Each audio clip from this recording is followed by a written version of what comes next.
Buenas noches y bienvenidos a Economics, un programa de economía hecho por economistas. La decisión del gobierno de atacar constantemente a las empresas es imprudente, no es propia de un país democrático y abierto y desde luego es extremadamente contraproducente. Vivimos en una época en la que es absolutamente aterrador ver cómo el gobierno constantemente beneficia a aquellos que malversan, a aquellos que cometen delitos y, por otro lado, ataca a los ciudadanos y a las empresas que contribuyen, que crean empleo y que fortalecen la economía de nuestro país. El gobierno se ha dedicado a atacar a las empresas de dos maneras. Primero, echándoles la culpa de ganar dinero, como si eso fuera algo negativo. Segundo, de la inflación. Y tercero, incluso utilizando el ataque ad hominem contra los ejecutivos de esas empresas. El ataque a las grandes empresas es el ataque a la economía española y a la sociedad española.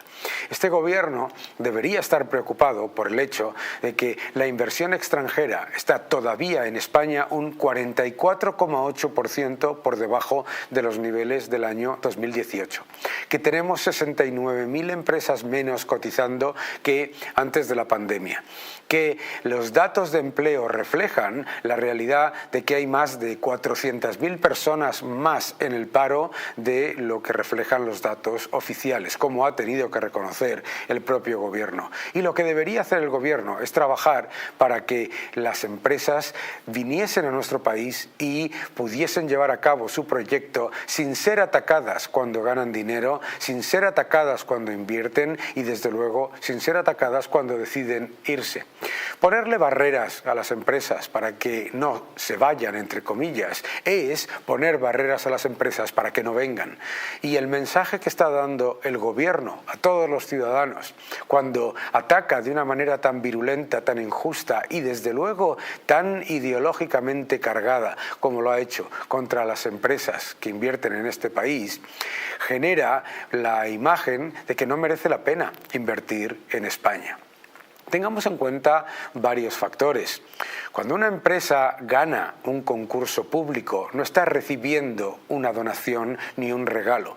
Está participando en un concurso en el que lleva a cabo una actividad, lleva a cabo una obra que los contribuyentes, que el Estado necesita. Cuando una empresa crece de manera que fortalece su posición en el extranjero, no es antipatriota. Lo que es precisamente es un ejemplo de patriotismo. Una empresa no es del gobierno, una empresa no es de un país, una empresa es de sus accionistas. Ferrovial, por ejemplo, no ha crecido, como dice la señora Díaz, al albur de la contratación pública. Si analizamos cuánto ha aumentado la capacidad de Ferrovial de crecer en el extranjero, de fortalecerse, cuánto ha utilizado los recursos de los accionistas de todo el mundo, de los fondos de inversión de todo el mundo, comparado con lo que ha recibido de contratos públicos, no hay ni color. Es prácticamente 5 veces más lo que ha utilizado de la confianza de los inversores globales que lo que ha recibido de unos contratos públicos que, por otro lado, ha ganado de manera legítima y, por supuesto, que los ha ganado de una manera competitiva y ofreciendo un servicio que el Estado necesitaba. Es muy importante, por lo tanto, dejar de atacar a las empresas. Este gobierno es un gobierno que ha decidido tener una actitud antiempresas, antiempresarios, y eso es profundamente antisocial.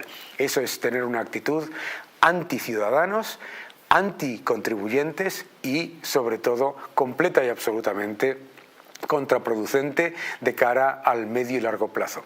La seguridad jurídica, la capacidad de un país de atraer inversión es clave para su progreso. Si seguimos por esta senda de populismo completamente injustificado por parte del gobierno, lo único que se va a conseguir es mediocridad. Y mediocridad es lo que ellos tienen a raudales. Buenas noches y bienvenidos a Economics. Hablábamos hace un momento sobre esa peligrosísima actitud del gobierno a la hora de atacar a las empresas. Y una de las ridiculeces que más se repiten en el entorno político cercano al gobierno es que las grandes empresas no pagan impuestos. Creo que tenemos la conexión con nuestro buen amigo Gustavo Martínez, que es economista y experto en mercados financieros. ¿Cómo estás, Gustavo? ¿Qué tal? Hola, Daniel, pues muy bien, un inmenso placer estar aquí de nuevo contigo. Es un gusto que te unas de nuevo, ya sabes que estás en tu casa. Gustavo, Gracias. por favor, ¿qué es esto de que las grandes empresas no pagan impuestos? ¿Qué es lo que están contando y cuál es la realidad? Bueno, yo creo, Daniel, que lo has resumido tú perfectamente en los minutos entrantes, ¿no? Yo creo que este gobierno que tenemos se ha propuesto destruir la riqueza del país, la poca riqueza que nos queda, el tejido productivo del país. Se ha propuesto expulsar también a las empresas grandes, ya que las empresas pequeñas no hace falta que las expulsemos, es que están cerrando 200 empresas pymes todos los días, con lo cual la única manera que tenemos de seguir perpetuando este socialismo pues no es otra que ir a por la empresa grande, que es contar mentiras y barbaridades sobre ellas, ¿no? Además es que son mentiras muy fácilmente desmontables, Daniel, porque cualquiera puede tener acceso a la cuenta de resultados de una cotizada como el IBEX 35, porque están colgadas todas, no solamente en las web de sus páginas oficiales, sino también en la Comisión Nacional del Mercado de Valores, que es un organismo público. Entonces, cualquiera puede ver, además no se necesita ser un experto en mercados financieros ni saber mucho de economía para, en el P&L, en la cuenta de resultados, ver en las pérdidas y ganancias cuáles son las ventas, cuáles son el margen operativo, cuál es el beneficio neto, el bruto, y cuál es el impuesto que se aplica a ese beneficio. Y si nos cogemos cualquiera de las empresas del IBEX 35, lo que vamos y hacemos este ejercicio que yo os acabo de decir, lo que vamos a ver es que el gobierno miente descaradamente. Y no solamente el gobierno, sino los altavoces del gobierno, allá donde los tenga, por Twitter, por las televisiones, cuando dicen que no, las empresas no pagan impuestos, es una mentira como una catedral. Dos ejemplos de empresas que son muy conocidas.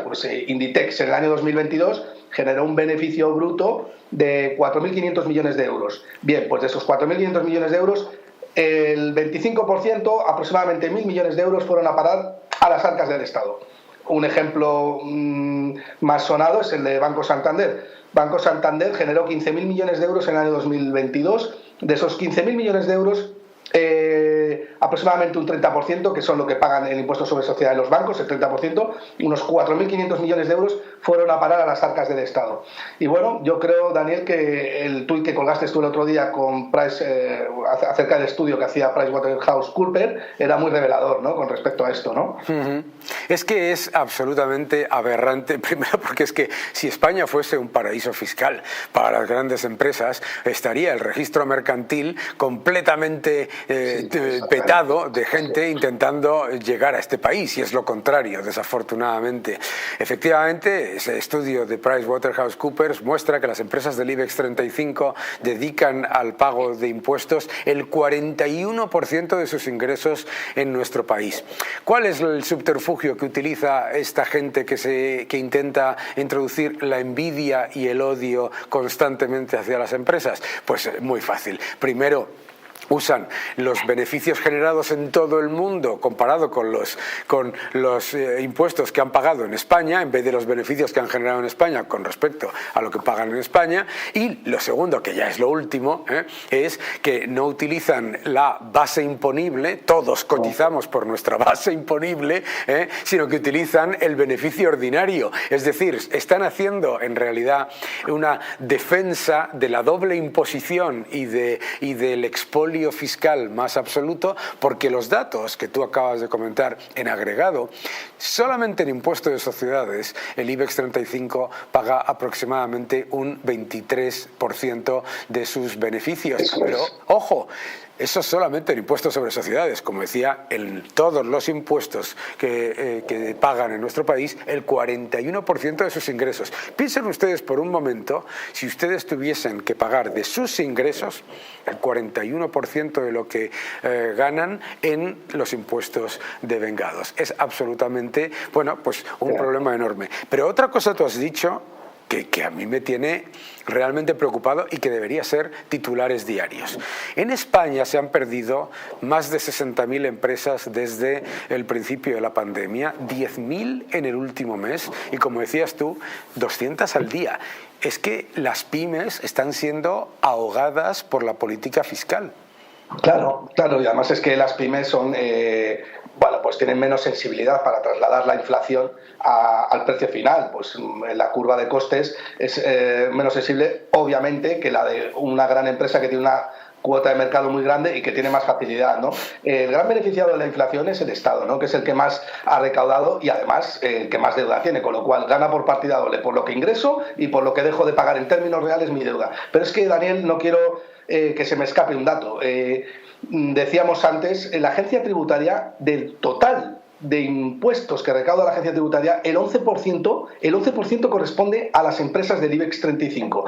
Esto es aproximadamente un 5 o un 6% del Producto Interior Bruto de España anual. Estamos hablando de una cantidad que ronda en torno a los 40 y 50.000 millones de euros anuales. Con ese dinero que recauda el Estado de las malvadas empresas del IBEX 35 que no pagan impuestos, el país se puede permitir el lujo de financiar toda la educación, prácticamente toda la educación pública de la sociedad.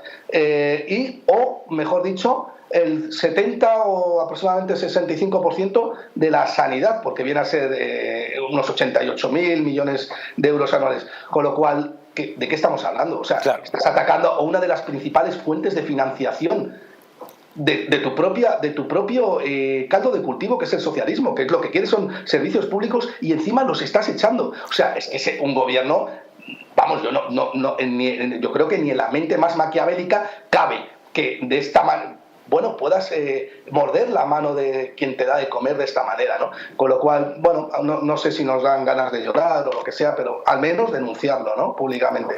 Yo creo que eso es importante porque además esa demonización de la gran empresa es precisamente ir, como tú bien dices, contra los servicios públicos, también contra el empleo y atacar a la gran empresa. Tiene un objetivo, Gustavo, esto es un objetivo claramente ideológico, ¿no? Las grandes empresas son mucho más fuertes, mucho más sólidas y tienen mayor capacidad de funcionar sin ser clientes rehenes del gobierno. Por lo tanto, la idea de atacar a las grandes empresas simplemente por su tamaño, piénsalo, es ridículo. Amancio Ortega, cuando era una pyme, era pueblo y ahora es un malvado capitalista asesino, ¿verdad? El objetivo es precisamente crear clientes rehenes y aunque estés expulsando valor añadido, crecimiento, empleo, inversión, etcétera, siempre le echas la culpa a los demás. Es la utilización constante de ese subterfugio, ¿no? Totalmente destructor. Pero además, Daniel, es que a mí, perdóname que te interrumpa, a mí no. Lo que más, ¿cómo te diría yo? Me deja sorprendido, me anodada, es la capacidad que tienen como para contar una gran mentira de una manera tan ruin, ¿no? Porque ¿cómo puedes llegar a decir, como decía la señora Díaz el otro día, que las empresas están yendo porque no son patriotas? Pero vamos a ver, ¿qué nivel es ese? Claro. Si las empresas son optimizadoras de números y generadoras de riqueza, ¿cómo puedes contarle eso a la gente que te está pagando 100.000 euros al año de salario? Es que no lo puedo entender, Daniel, de verdad. Claro. Creo que esto, clama al cielo y que ya va siendo hora de que pongamos los puntos sobre las íes, ¿no? En temas tan importantes, ¿no? Claro. Y además que es importante recordar a la gente que Antipatriota no es una empresa que se lleva una sede a otro país de la Unión Europea y va a seguir invirtiendo miles de millones en España y va a seguir creando empleo y crecimiento en España, creando miles de empleos en España. No, Antipatriota son los que, disparando el gasto en Agenda 2030, en igualdad, en transición ecológica, etcétera, ponen en peligro las cuentas públicas. Si el verdadero problema es que nos estamos acercando peligrosamente a lo que escribía Ayn Rand, de una sociedad en la que se eleva como bueno al que malversa y al que gasta de manera impropia y se ataca al que crea empleo y al que crea riqueza. Sí, sí, completamente de acuerdo, Daniel. Oye, pues Gustavo, qué gusto hablar contigo siempre, ¿eh? Sigue defendiendo la libertad y ya sabes dónde tienes tu casa, ¿eh? Así que vamos ahora a un corte y seguimos con nuestro programa. Cuando hablamos sobre economía y los datos del empleo, hay cosas que nos deberían preocupar y preocupar mucho. España es un país que desafortunadamente tiene la mayor tasa de paro de toda la Unión Europea, la mayor tasa de paro juvenil y además la Moncloa por fin ha tenido que admitir que en las cifras de paro oficial no se están contabilizando más de 400.000 personas que están desempleadas y que no están en las cifras oficiales de paro, lo cual nos lleva a más de 3 millones y pico, casi 3.400.000 personas que están en el desempleo y además, en su inmensa mayoría, recibiendo una compensación de esas personas que han tenido que reconocer que están fuera de las listas oficiales. Más de la mitad reciben una indemnización por parte del Estado por desempleo. Es curioso esto, ¿no? Que no te consideren parado, pero a la vez te den un subsidio de paro. Tenemos la suerte de contar con nuestro vídeo semanal de José Ramón Riera y me gustaría que nos ahondara sobre el tema de los datos del paro, porque viene con uno que es muy específico y muy impresionante. Muy buenas, Daniel. Y hoy, en exclusiva para Economics, traigo una información, si el Gobierno lo permite, que va a tratar sobre el paro. Han sido publicados estos días atrás los datos oficiales que publica el Servicio de Empleo Público Estatal con respecto a cómo ha terminado el mes de febrero. Si comparamos el mes de diciembre con el mes de febrero, el paro ha crecido en un 2,6%.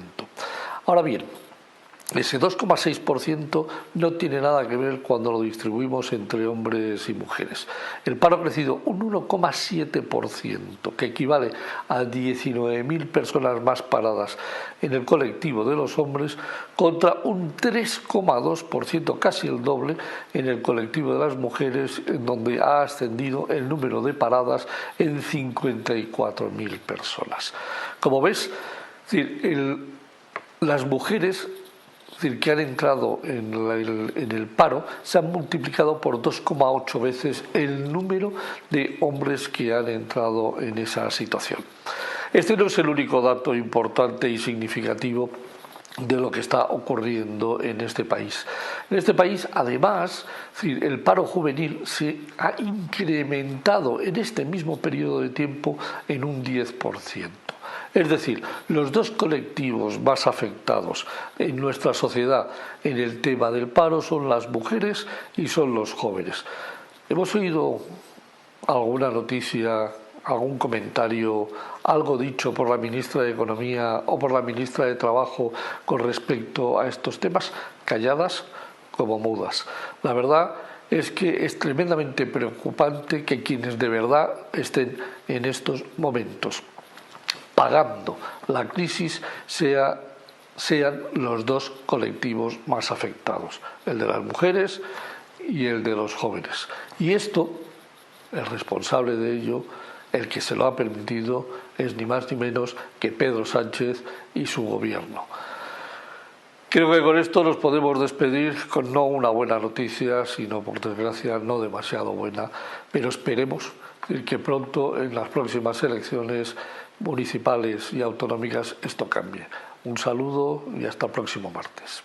El Gobierno ha tenido que reconocer por fin y después de meses insultando a los que alertábamos sobre este dato un paro oculto de 443.078 personas. Añadido a los datos que acaba de dar José Ramón, lo que nos vuelve a demostrar es el absoluto fracaso de las políticas intervencionistas, cuyo único objetivo es esconder el paro. No es ni fortalecer la contratación ni mejorar las condiciones de los ciudadanos, cuando en nuestro país hemos perdido la renta disponible más que ningún otro país de nuestro entorno. Los datos de paro son francamente preocupantes, son mucho peores además que en nuestro entorno. En el último año España es uno de los países, es el país en el que menos crece el empleo menos se reduce el paro, con respecto a los países de nuestro entorno, y todo eso con el mayor estímulo fiscal y monetario de la historia, es decir, despilfarrando gasto público, aumentando la deuda pública a niveles absolutamente preocupantes y encima utilizando todo el apoyo de la Unión Europea mientras se ataca a Holanda, que es uno de los principales países que está financiando los excesos de este gobierno, junto con tantos otros, que están permitiendo que estas enormes partidas de gasto se financien a unos niveles que no serían ni posibles si estuviésemos fuera de la Unión Europea. Vamos a un corte y seguimos. Hablamos muchas veces de los planes de estímulo y pocas veces se dice el bajísimo nivel de impacto económico que tienen, ¿no? Porque los gobiernos lanzan enormes partidas de gasto que luego tienen un bajísimo multiplicador fiscal. Creo que tenemos en nuestro contacto ahora mismo a un buen amigo. ¿Cómo estás, Álvaro? Creo que te estamos viendo. Sí te estamos viendo. ¿Qué tal, Daniel? Todo muy bien. Muy Muchas gracias bien. por invitarme. Álvaro, que ha escrito un libro estupendo que además merece la pena que todos leáis, en el que desmonta muchas de las falacias de los intervencionistas y desmonta muchas de las ideas que se nos repiten constantemente de manera mágica. Cuéntanos brevemente el libro que habéis escrito tú y Santiago Calvo, que ha participado también en este programa, sobre estos distintos mantras que se repiten con frecuencia. Sí, eso es bueno. Nosotros, Santiago y yo, tuvimos la idea de escribir este libro, ¿no? Porque queríamos realmente hacer una defensa de la economía como ciencia frente al mal uso, ¿no?, que se hace de la economía como arma arrojadiza muchas veces por parte de los políticos y en algunos medios de comunicación. Entonces, lo que nos propusimos fue hacer una lista de las principales falacias económicas, tanto por parte de la izquierda como de la derecha, y en base a la evidencia empírica, a distintos estudios académicos y a nuestros propios estudios cuantitativos que habíamos realizado, ir desmontando una por una las falacias. Entonces, cada capítulo están divididos a la mitad, digamos la mitad del libro son falacias del populismo de izquierdas y la otra mitad falacias del populismo de derechas, y las desmontamos una por una, tratando de aportar esa evidencia al lector para que pueda ser crítico también cuando lee noticias de economía o cuando escucha a los políticos hablar de economía, y así pueda tener un juicio propio. Y cuando os encontráis, ¿cuáles son, en tu opinión, las más relevantes de esas cosas repetidas con tanta frecuencia? Sí, yo diría que hay una falacia que la dividimos en varios capítulos por parte del populismo de izquierdas, que sería el control de precios. Cuando hablamos de control de precios hablamos de salario mínimo, hablamos de control de alquileres, por ejemplo, ¿no? Sí. Y entonces estas yo creo que son una de las más sonadas por parte de la izquierda, mientras que por parte de la derecha hablamos de la falacia del proteccionismo económico, es decir, de cómo la derecha cree que imponiendo barreras comerciales o aranceles más altos se beneficia a la industria nacional o el crecimiento económico del país, y también contrarrestamos cierto discurso anti-inmigración por parte de la derecha, ¿no?, demostrando con los datos que no siempre, o ni siquiera en la mayoría de casos, la inmigración tiene un efecto negativo sobre la economía y sobre el desempleo. Y creo que son las más sonadas a nivel de los medios de comunicación y en los discursos políticos de hoy en día, y por lo tanto a las que más peso damos en el libro para tratar de desmontarlas. ¿Y no es interesante cuando comentas esa disyuntiva populismo de izquierda, populismo de derecha, que cuando estás hablando de los dos, ¿verdad? Estás hablando de proteccionismo, control de fronteras, control de la inmigración de manera masiva, obviamente control de la inmigración tienen todos los países, ¿verdad? Y por el otro lado, control de precios, control de eso, al final estamos hablando en realidad no de populismo de izquierdas y derechas, sino de estatismo puro, ¿no?, que es la percepción de que los estados pueden controlar la economía y generar el equilibrio perfecto, ¿no? ¿Cómo veis eso? Exacto. La principal base que nosotros encontramos, ¿no?, de coincidencia en los discursos populistas a nivel económico de la izquierda y de la derecha es que son discursos puramente intervencionistas.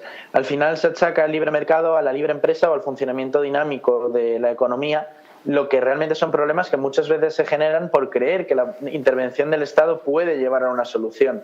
Es decir, el tema de regular la inmigración en base a unos objetivos económicos y creer que el Estado puede controlar perfectamente el flujo de trabajadores que hay en una economía y del incremento del capital humano o reducción del capital humano que hay en esa economía en base a unos objetivos de un partido político es intervencionismo puro, pero creer que se puede regular el precio del alquiler y que no va a ocurrir nada con la oferta del alquiler o con los pisos que puedan poner distintos fondos de inversión en alquiler y demás, es decir, que esa oferta la puede controlar directamente el gobierno, también es intervencionismo económico, ¿no? Como ocurre con la fijación de un salario mínimo por encima del equilibrio de mercado en ciertos segmentos. Sí.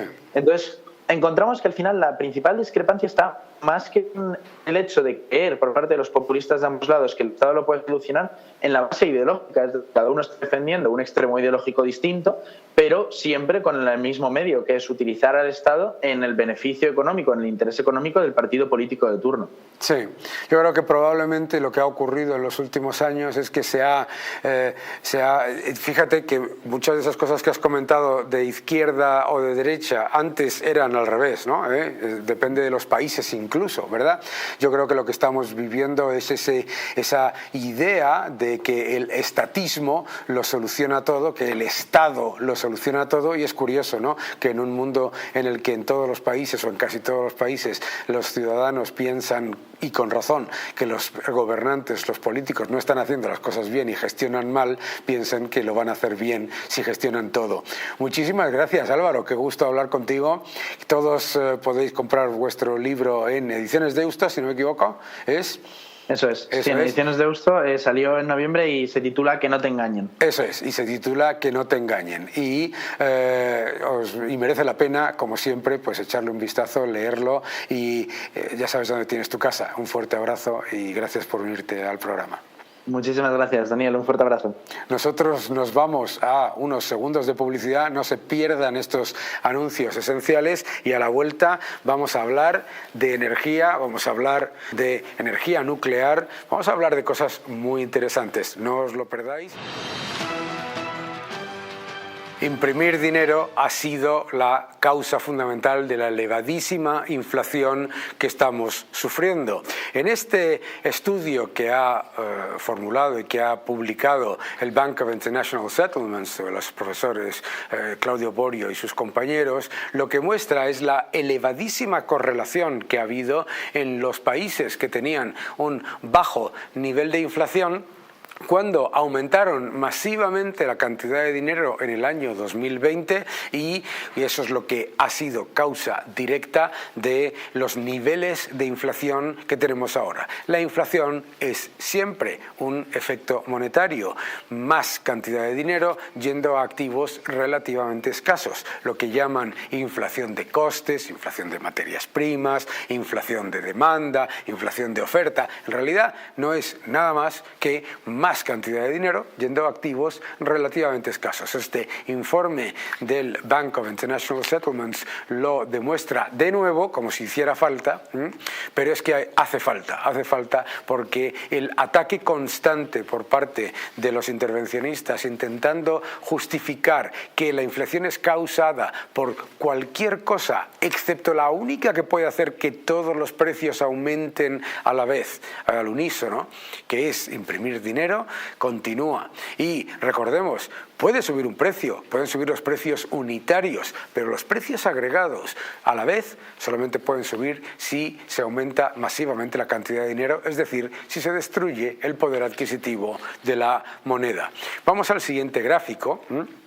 En este próximo gráfico de los que recopilamos cada semana vamos a hablar fundamentalmente del efecto de China.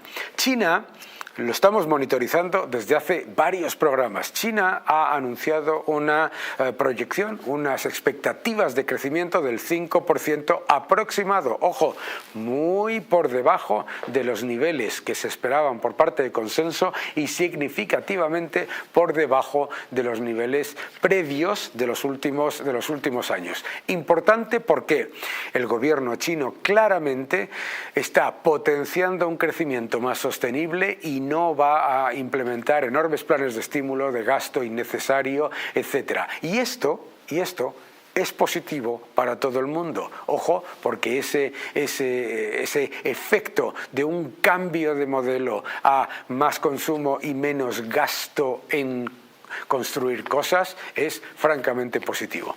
Vamos al siguiente gráfico, en el que vamos a ver un factor absolutamente clave para la energía. Los precios de las materias primas a nivel internacional han bajado todos y están todos, para que alucinéis, los precios de las materias primas energéticas todos por debajo de los niveles previos a la guerra de Ucrania. Los tipos de interés, la subida de tipos de interés está funcionando, hace más difícil almacenar, más difícil, más caro financiar posiciones largas, etc. Ojo, pero el coste que pagamos los europeos, que es el precio de los derechos de emisión de CO2, sigue subiendo y ha continuado subiendo, se ha moderado ligeramente recientemente, pero ha subido masivamente en el periodo en el que bajaban las materias primas. ¿Qué significa eso? Que nuestros precios de la energía, nuestros precios de la electricidad van a seguir elevados aunque baje el precio del gas natural. Y la dispersión entre el precio de los derechos de emisión de CO2 y el gas natural es peligrosa. ¿Por qué? Porque la limitación de oferta de esos derechos de emisión por parte de los gobiernos es lo que hace esta subida de precios. ¿Y por qué importa la subida de precios? Porque es un impuesto encubierto.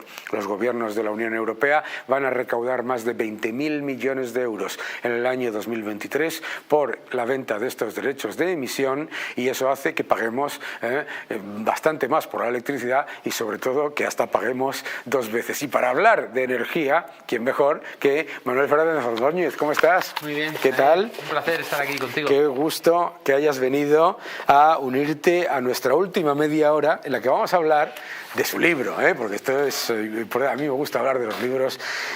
Nucleares, sí, por favor. O sea, el título no puede ser más revelador y a la vez más provocador, a lo mejor en una época en la que nos están intentando vender que hay que acabar con las nucleares, ¿no? Cuéntanos un poco la teoría detrás o la teoría no, lo que estás analizando en este libro. Bueno, este libro trata de poner de manifiesto las ventajas que la energía nuclear lleva aportando durante décadas a las sociedades que la han adoptado como fuente fundamental de producción de electricidad en sus sistemas eléctricos. Y también no solo me restrinjo a la producción de electricidad con tecnología nuclear, sino también explicamos en el libro, en la parte final, todas las aplicaciones que la tecnología nuclear tiene más allá de la producción de electricidad. Me refiero a la medicina nuclear, me refiero a aplicaciones en la industria, en la agricultura, en el arte, en acabar con epidemias de mosquitos, etcétera, etcétera, la exploración espacial, en fin. La energía nuclear está muy presente en el día a día de las sociedades avanzadas. Es algo que la mayoría de la gente desconoce y ya era hora de tratar de derribar los mitos y las falacias que han acompañado durante décadas a la energía nuclear, y que al final lo que nos van a conducir es con la aquiescencia de la sociedad, que permanece ajena, ¿no?, a la realidad, compra el relato antinuclear, y así lo ha comprado durante décadas, y al final nos van a conducir al cierre de las centrales nucleares, lo cual va a ser una tragedia para los bolsillos de todos, ¿no? Manuel, una de las cosas que mucha gente no entiende es que el debate nuclear o renovables no tiene ningún sentido. No, ninguno. Claro, que son complementarias y además absolutamente complementarias, porque la nuclear es una energía de base, funciona todo el tiempo, que provee de respaldo además a las renovables, que son intermitentes y volátiles, y que los países que están invirtiendo masivamente en renovables, como China, están invirtiendo masivamente también en nucleares. Aquí en el libro he encontrado yo un gráfico que es espectacular, que es que son los datos de inversión en nuevas centrales nucleares que se están haciendo a nivel mundial. ¿Por qué crees que se ha convertido en un debate ideológico en Europa? Y además un debate ideológico que, si me permites, es muy curioso, porque en Francia la nuclear es de izquierdas, en España se considera que la nuclear es de derechas. Es una cosa como muy curiosa, ¿no? Bueno, hoy salía el presidente Sánchez en el Twitter, que se había reunido con la primera ministra de Finlandia, y decía que tenían el mismo objetivo, una transición verde y digital.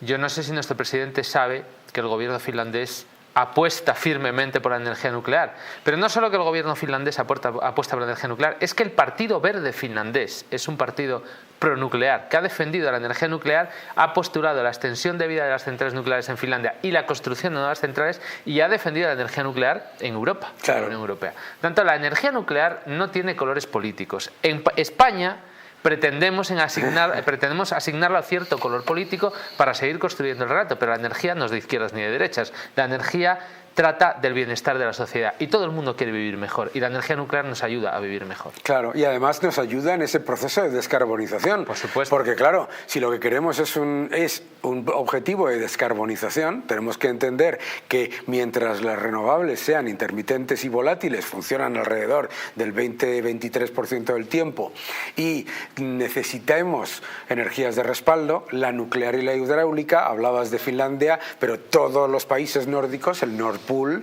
es fundamentalmente un mix energético hidráulico y nuclear. Sí. Quitando Noruega, que es prácticamente 100% hidráulico, Suecia es hidráulica y nuclear, Finlandia hidráulica y nuclear. Claro. ¿Y cuándo crees que...? Bueno, yo te voy a decir una cosa. Yo creo que tu libro viene en un momento muy bueno, porque yo creo que la mentalidad ha estado cambiando en los últimos años, y mucho. ¿No te parece? Sí, sobre todo a raíz de la enorme escalada de los precios de la electricidad, que ya empezó mucho antes de la guerra de Ucrania. Esto no viene de la guerra de Ucrania, viene de muchos meses antes. Esta escala de precios pues hace que la gente que hasta ahora permanecía ajena, ¿no?, a los avatares de los sistemas energéticos, porque bueno, la electricidad pues es un bien que es relativamente, digamos, barato, ¿no? Porque al final es la base de nuestro sistema de vida, es lo que nos hace ricos, es lo que nos hace vivir bien, pero nos costaba 2-3 euros al día, era un coste asumible, ¿no? El debate no está en si 3 euros al día es caro, el debate es por qué tienes que pagar 3 euros cuando puedes pagar 1,5. Exacto, ¿no? Ahí está el debate, ¿no? Pero la gente, claro, ante esta escalada de precios de la energía, que redunda en una escala de precios de todo, ahora hablabas de la inflación, pero claro, ¿qué genera más inflación que los altos precios de la energía? Pues pocas cosas, ¿no? Aparte de imprimir dinero, ¿no? Por supuesto. Pues la gente empieza a hacerse preguntas, dicen, oiga, ¿por qué yo estoy pagando ahora 500 euros al mes de electricidad y 800 de gas? Claro. ¿Qué está pasando? ¿Por qué voy a la gasolinera y la gasolina está a 2 euros? Esto no pasaba hace 2 años, ¿no? Y la gente está empezando a hacerse preguntas y está empezando a decir, oye, igual este discurso que nos han vendido de una transición ecológica a ciertos tipos de energías, y sobre todo, más que una transición ecológica, el hecho de haber demonizado ciertos tipos de energía como los combustibles fósiles y haber acarreado a que los países occidentales hayan detenido las inversiones en exploración y explotación de yacimientos petrolíferos o de gas, al final redunda en un exceso de demanda o una escasez de oferta, como lo queramos ver, y una escalada de los precios. Claro. Entonces nos estamos pegando un tiro en el pie. Ponías el gráfico muy interesante de la moderación del crecimiento de China, que nos va a venir muy bien a todos, además de por las razones que tú decías, porque China va a bajar la demanda de gas natural licuado el próximo invierno, y va a hacer que los que estamos demandando gas natural licuado, por ejemplo, Europa, después de prescindir del gas ruso que llega por gasoducto y migrar al gas natural licuado que viene en barcos, pues claro, ante una oferta que es la que es en el mundo y no puede aumentar de manera ilimitada, si China creciera 3 o 4 puntos por encima, tendremos un problema enorme a nivel mundial de precios de electricidad para el invierno que viene. Esperemos que no se dé. Claro, mucha gente cuando mira los precios de la electricidad y mira que hemos tenido lo que llamaban el gran apagón, etcétera, ¿verdad? Una de las cosas que no se dan cuenta es que, entre otras cosas, no hemos tenido problemas de suministro gracias a que China estaba medio cerrada durante todo ese periodo. Yo creo que hay otra cosa que es interesante.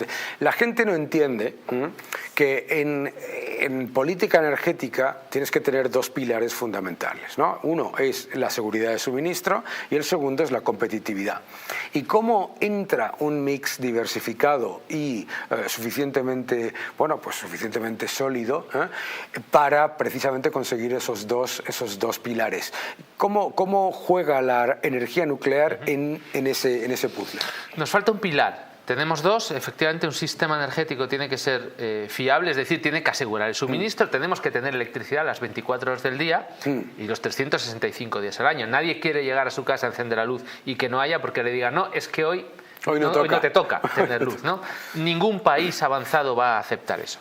Por otra parte, además de estar siempre disponible, tiene que ser competitiva, porque si no lastra toda la competitividad de tu industria, de tu país, acelera la inflación, el desempleo, en fin, un desastre, ¿no? Y nos falta un pilar que además tiene que ser sostenible medioambientalmente. De nada nos vale tener un sistema muy barato si es extraordinariamente sucio en emisiones, ¿no? O de nada nos vale tener un sistema muy limpio si es muy caro. Es decir, al final tenemos 3 vértices en un triángulo y la solución óptima pues tendrá que estar en algún punto cerca del baricentro del triángulo. No nos podemos ir a ninguno de los vértices, ¿no? Dando mucho peso a una de las 3 cosas. La energía nuclear contribuye de muchas maneras. De hecho, es la única que contribuye de manera masiva a los 3 vértices del triángulo. Es la única. ¿Por qué? Porque tenemos una energía extraordinariamente competitiva. La energía nuclear es la más barata que tenemos ahora mismo en el mix eléctrico. Es decir, lo más barato que tenemos ahora mismo en España es seguir con la operación de las centrales nucleares que ya tenemos. Sí. No hay nada más barato. Lo siguiente, produce electricidad de manera masiva durante 8.000 horas al año, es decir, asegura el suministro, ¿no? Y además lo hace sin emitir gases de efecto invernadero, con lo cual contribuye a los 3 vértices del triángulo. No hay ninguna otra que lo haga, porque, por ejemplo, las energías renovables no emiten gases de efecto invernadero, no son muy caras, pero no están disponibles siempre. Y hay una cosa interesante, en cualquier caso, es que se ha demonizado la energía nuclear vía mensajes apocalípticos sobre accidentes y problemas de seguridad. Ahonda un poco sobre el tema de la seguridad de la energía nuclear. Bueno, la seguridad de la energía nuclear no está en debate. Ya. No es un debate si la curioso, energía nuclear es segura o no es segura. Es decir, lo que pasa es que los relatos se construyen al margen de la realidad. Por eso son relatos, ¿no? Y suelen calar en la sociedad porque la sociedad está a lo suyo y no está a comprobar los datos, ¿no? Claro. Cuando uno va a los datos y uno va a analizar las estadísticas y uno analiza todo el ciclo de vida de todas las tecnologías de producir electricidad, desde el principio hasta el fin, es decir, desde la minería hasta que las centrales se desmantelan, para todos, para las renovables, para el gas, para el carbón, para la nuclear, la hidráulica, todas, uno se da cuenta que la energía nuclear y la energía solar fotovoltaica son las que menos muertes generan por unidad de electricidad producida. Y eso incluyendo el accidente de Chernóbil. Fíjate. Que además que no es el único accidente que ha ocasionado víctimas mortales. Claro, y que no es, ojo, y que no fue un accidente por la energía nuclear, sino por un problema de planificación. Bueno, y por una central que estaba mal diseñada, con errores de diseño ocultados, con la política de ocultación clásica de los regímenes totalitarios, una malísima gestión posterior del accidente, una ocultación de información, en fin, lo propio de un régimen totalitario como era la Unión Soviética, ¿no? Tanto sí, efectivamente, Chernóbil no es un argumento contra la energía nuclear, si es algo, es un argumento contra los regímenes totalitarios. Eso te iba a decir, sí. Pero en cualquier caso, volviendo al argumento anterior, cuando uno pone los números, la energía nuclear y la energía solar son las que menos muertes producen. Pero no es que produzcan pocas, es que producen miles de muertes menos que, por ejemplo, el carbón. Claro. Que genera millones de muertos al año en el mundo. Claro. No solo por la minería del carbón, que genera muchos muertos, sino también por la emisión de partículas contaminantes que afectan al sistema respiratorio, etcétera, etcétera, y provocan millones de muertes al año. Cuando ves el modelo de transición que está haciendo China, hay 2 pilares y 2 elementos clave que son más nucleares y más renovables, ¿no? ¿Cuál es el cambio tecnológico que ha llevado a que muchos países hayan decidido apostar de nuevo y de manera muy fuerte por las nucleares en un entorno en el que antes pues, se tardaba mucho más en construir una planta nuclear, etcétera? Yo me acuerdo en Inglaterra, Hinkley Point, ¿no? Que se hablaba de años y años y años, y ha habido un cambio muy importante, hombre, durante unos años, pero un cambio muy importante en esa percepción de coste, de tiempo y de rentabilidad de la inversión. Bueno, hay aspectos muy diferenciables entre los países occidentales, me refiero a Reino Unido, por ejemplo, Reino Unido, Finlandia, Francia o Estados Unidos, que son así los 4 países occidentales que han construido centrales nucleares en fechas recientes, ¿no? Que han tenido unos extraordinarios sobrecostes y sobre todo unos enormes retrasos, y como el coste mayor de una central nuclear son los costes financieros, pues cuando un proyecto te retrasa, los costes financieros se te disparan y al final te generan unos sobrecostes enormes. Sin embargo, si nos vamos a los países países orientales, estoy hablando de Corea del Sur, estoy hablando de China, estoy hablando de, por ejemplo, Corea del Sur incluso construyendo centrales fuera de su territorio. Los 4 reactores de Emiratos Árabes son reactores coreanos. Se construyen en tiempo y en plazo, y con unos costes pero que son 3, 4 y hasta 5 veces menores que los costes occidentales. Y esto a nosotros nos pasa por una sencilla razón. En la primera derivada la gente siempre dice, claro, es que en esos países la regulación no es tan estricta, o hay menos seguridad, o los costes laborales son más bajos. No, en Corea del Sur no, desde luego. Nada de eso. Podemos admitir que los costes laborales en China pueden ser más bajos, pero la razón no es esa.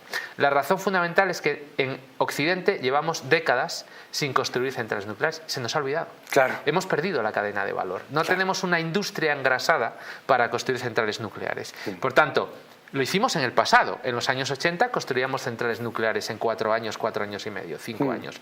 Podemos volver a hacerlo, pero necesitamos voluntad política. Si nos dedicamos a construir una central nuclear cada 15 años, así no generamos una cadena de suministro engrasada que sea capaz de desplegar la energía nuclear de manera masiva al ritmo necesario para hacer frente a la transición energética. Porque no hay transición energética sin energía nuclear. No la va a haber. Claro, es que eso es muy importante que la gente lo entienda, ¿no? Porque, claro, mientras las energías renovables van consiguiendo la posibilidad de, bueno, pues todavía remota, de funcionar más tiempo, tener el respaldo tiene que venir de la energía nuclear, la hidráulica y el gas natural, ¿no? Exacto, esa es la tecnología de respaldo hasta que aparezca alguna tecnología disruptiva, como puede ser el almacenamiento a escala masiva, que a día de hoy no existe por costes, claro. Y cuando hablamos del almacenamiento, hablabas antes de toda la cadena de valor de la energía y la minería, ¿no?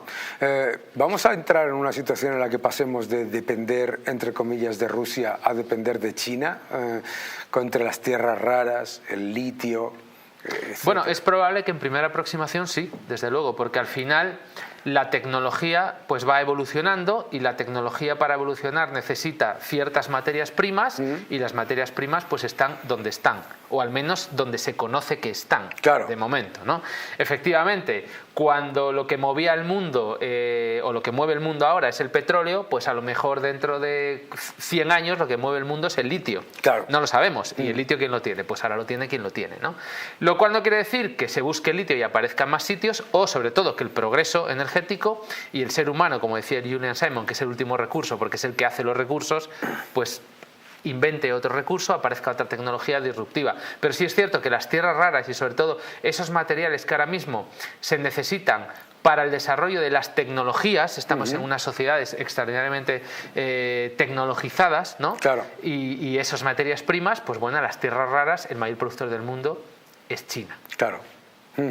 Cuando miras la evolución tecnológica dentro de la energía nuclear, hemos hablado de Europa, hemos hablado de Asia, Estados Unidos también está invirtiendo muchísimo en energía nuclear.